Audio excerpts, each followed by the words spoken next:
SCP-232. La pistola atómica de Jack Proton. Categoría: seguro.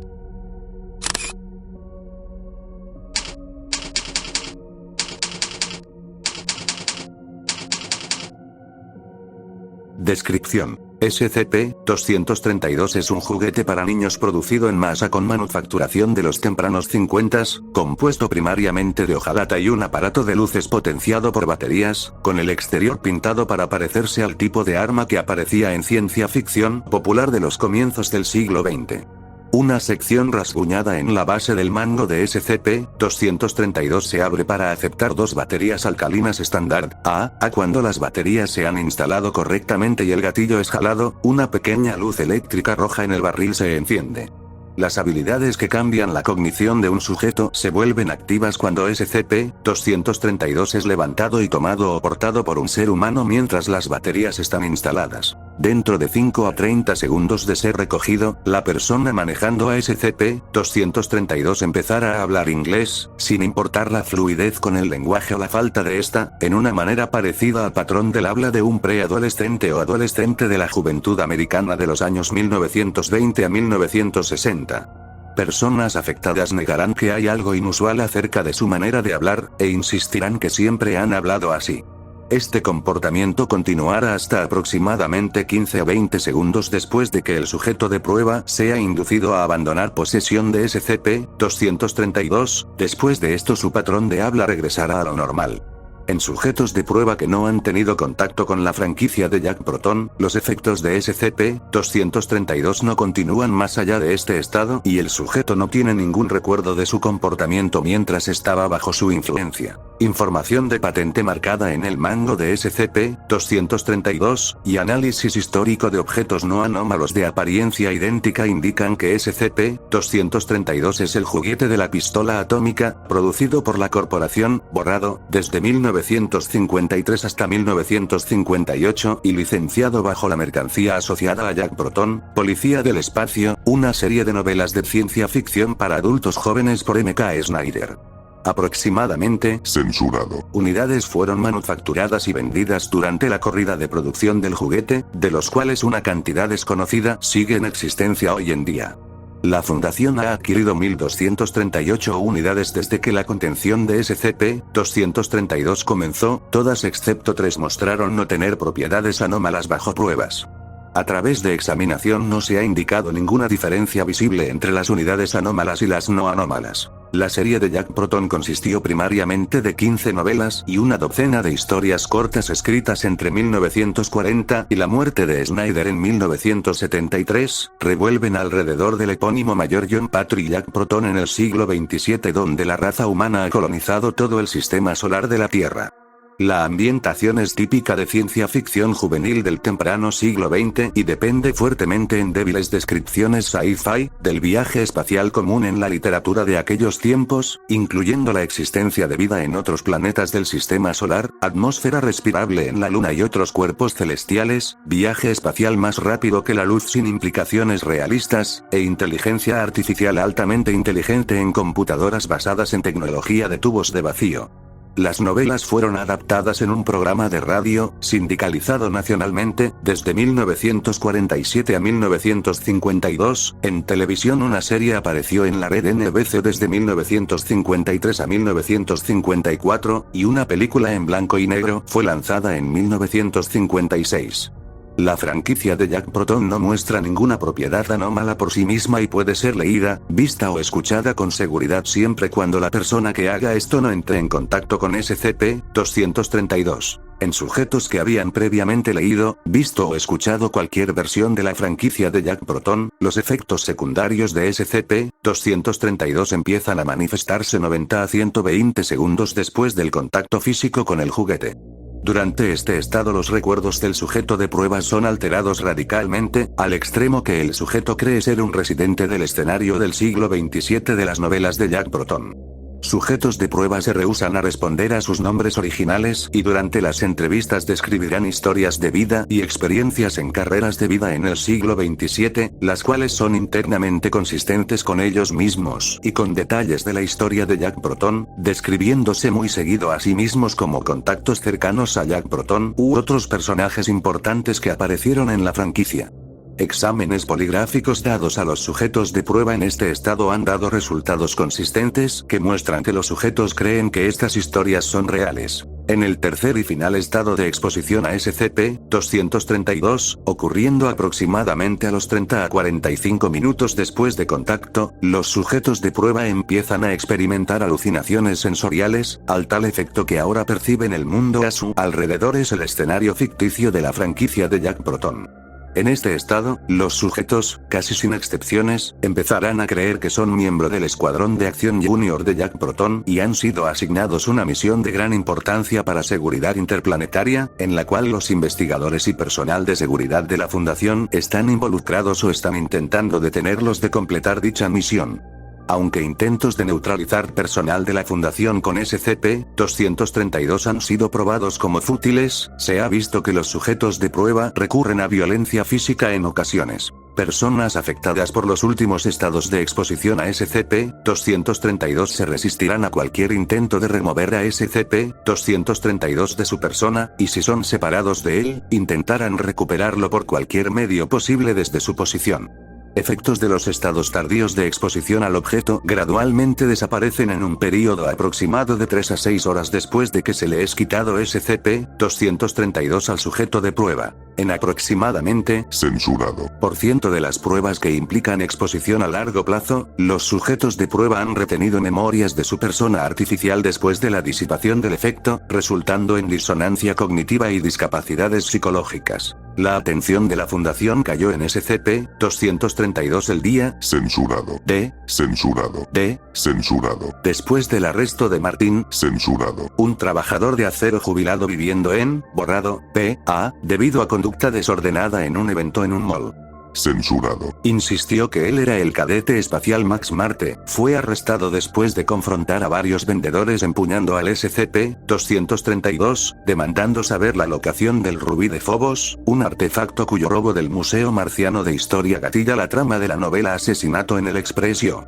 Durante la interrogación antes de la terapia amnésica, censurado, dijo que había tenido uno de estos juguetes cuando era un niño y había sido un fan de la serie, y compró a SCP-232 en una subasta online por valor nostálgico, ya que él se había divertido mucho jugando policías y alienígenas en su juventud. Todas las entrevistas fueron dirigidas por el Dr. J. Andrews. Los sujetos de prueba no tenían ninguna exposición a la franquicia de Jack Proton anterior a su adquisición por parte de la Fundación. Todas las entrevistas fueron conducidas 3 horas después de la exposición inicial a SCP-232.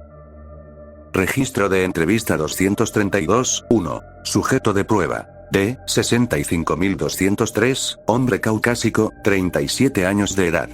Exposición a la franquicia. 6 novelas de Jack Proton, Policía Espacial, Jack Proton va a Marte, todos los humanos deben morir.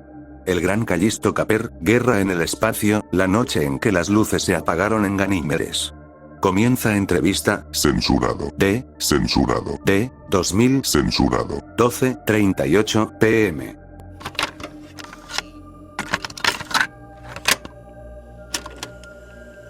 Buenas tardes, D65203. ¿Cómo estás? Discúlpeme, señor. Lo lamento, ¿cuál es tu nombre? Billy, señor. Billy Mercury. Estás hablando más amable de lo normal, Billy. Por Dios, señor, no me atrevería a insultar a un verdadero científico. Ya veo. ¿Cuántos años tienes, Billy? 14. Pero eso no significa que no sea un verdadero policía espacial. ¿Ve? Jack Proton me dio esta placa de policía espacial él mismo. D65203 apunta a la placa de identificación de clase D que tiene en su pecho. Ya veo. ¿Trabajas para Jack Proton? Santos cachivaches, señor. Por supuesto que sí. Soy parte de su escuadrón de acción junior. ¿Y qué es lo que hace para él? Estoy en una misión súper secreta ahora mismo. No estoy seguro si debería decirle. Es mejor que le pregunte primero. ¿Hay un hiperteléfono en el otro cuarto? ¿Dónde crees que estás ahora mismo, Billy? D. 65203 mira alrededor del cuarto de entrevistas, incluida la ventana que da al estacionamiento del sitio 73. Ratas, señor, no soy ningún arquitecto. Pero juzgando por la vista que da a la ventana, esta debe ser la Estación Espacial Delta. D. 65203 apunta al Les Havre 1989, propiedad del Dr. Graham. Dígame, ¿está la nave insignia del almirante Jove atracada aquí? Por favor, déjeme obtener su autógrafo. Ya veremos. Fin de la entrevista, 12:41 p.m. Entrevista 232, 2. Sujeto de prueba. D. 11503, hombre caucásico, 47 años de edad. Exposición a la franquicia. 6 episodios del programa de radio La Hora de Jack Proton, incluyendo la historia de 2 partes atascados en Marte, El Príncipe de Neptuno, y el regreso de un pionero. Empieza entrevista. Censurado. D. Censurado. D. 2000. Censurado. 3:42 p.m.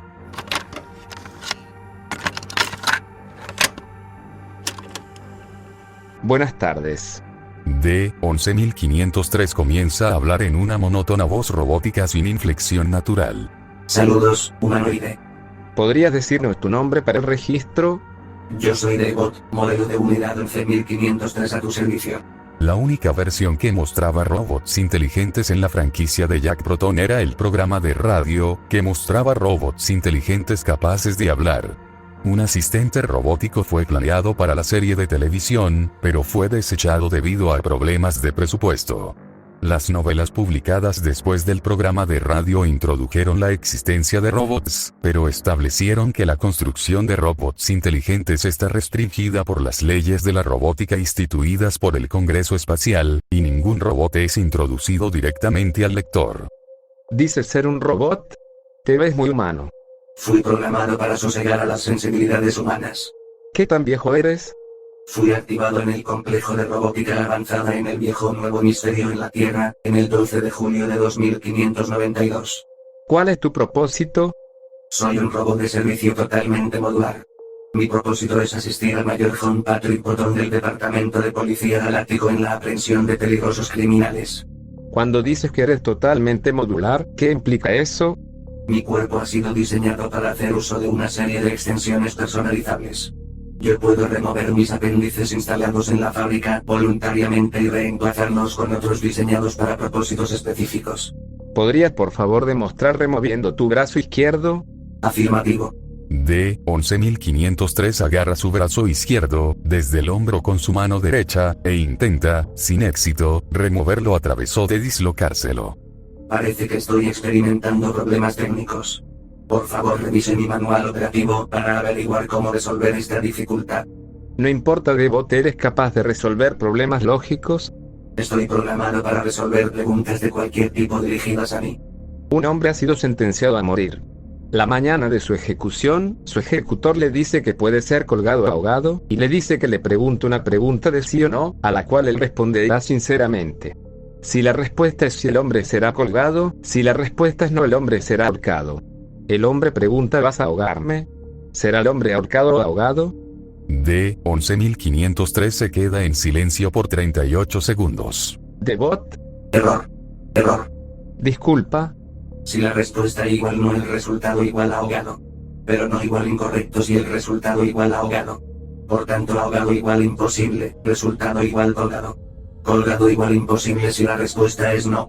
Error. Error. No computo. Sistema sobrecargado. Sistema sobrecargado. Consulte manual de operaciones para... D. 11503 se cae, y deja de responder a estímulo exterior. Fin de la entrevista, 3:49 p.m. Entrevista 232, 3. Sujeto de prueba. D. 67539, mujer caucásica, 26 años de edad. Exposición a la franquicia. Una historia corta, Días de la nave estelar, una historia fanfiction no autorizada, Mayor Sara. Introducción. Ninguna de las historias oficiales de Jack Proton muestran a personajes femeninos como protagonistas o personajes orientados hacia la acción. Anterior a la entrevista 232.3, 2132.3, todos experimentos con sujetos femeninos resultaron en el desarrollo de un personaje de damisela en peligro o de un observador inocente. Mayor Sarah, una pieza no autorizada de ficción, fue publicada en 1972 por una fanzine El Escuadrón de Acción Junior, que detalla la experiencia de la primera mujer en unirse al Departamento de Policía Galáctico y su subsecuente amorío prohibido con Jack Proton. Fue introducido para ver si ficción hecha por un tercero ambientada en el universo de Jack Proton causaría un impacto en el resultado de imposición. Empieza la entrevista. Censurado. Censurado. 2000. Censurado. 10:38 am.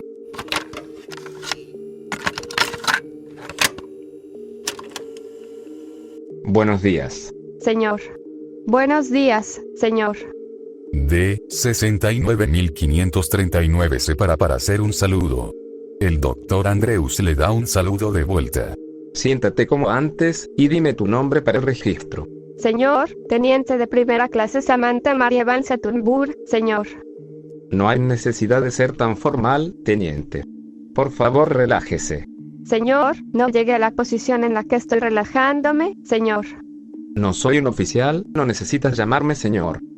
D. 67.539 pausa. Señor, sí, señor. Sí. Mencionaste llegar a la posición en la que estás ahora. ¿Cuál posición es esta? Soy actualmente el oficial más joven del Departamento de Policía Galáctico. ¿Cuál es tu edad? 17. ¿Fuiste comisionada a los 17? Nada mal para una chica, ¿Por qué te aceptaron si eras tan joven? ¿Por qué no estaba desperdiciando mi tiempo con estúpidos vestidos y muñequitas? Por eso. Debiste concentrarte mucho en tu meta para lograrlo tan joven. ¿Por qué querías convertirte en una policía espacial? Para trabajar con Jack Proton, por supuesto. ¿Por qué con él específicamente? Porque él es el mejor. Es listo, es fuerte y... ¿Puedo decirle un secreto? Todo lo que discutimos es estrictamente confidencial, teniente. Él es maravilloso. ¿Maravilloso? Esos hermosos ojos azules, el mentón de roca sólida, esos gigantescos bíceps, no puedes imaginar caminando a casa con él sosteniendo tu mano, compartiendo una malta contigo en la farmacia, bailando en el baile de primavera. No puedo decir que se me haya ocurrido. Solo tengo que conocerlo. Me presentaré a él, y él estará impresionado por todo lo que he logrado, y hablaremos de trabajo, espacial, música, y tal vez él me pedirá que vaya a cenar con él e ir a ver una película en el cine flotante. ¿No sería eso un sueño vuelto realidad? Cepillaré mi cabello, y me pondré mi vestido más precioso. Yo no vestiría vestidos como una pequeña niña obsesionada con princesas y ponis espaciales, pero eso no significa que yo no pueda vestir un vestido para él. Apuesto a que él ama a las mujeres que saben cómo vestir. Fin de la entrevista. 10:42 am.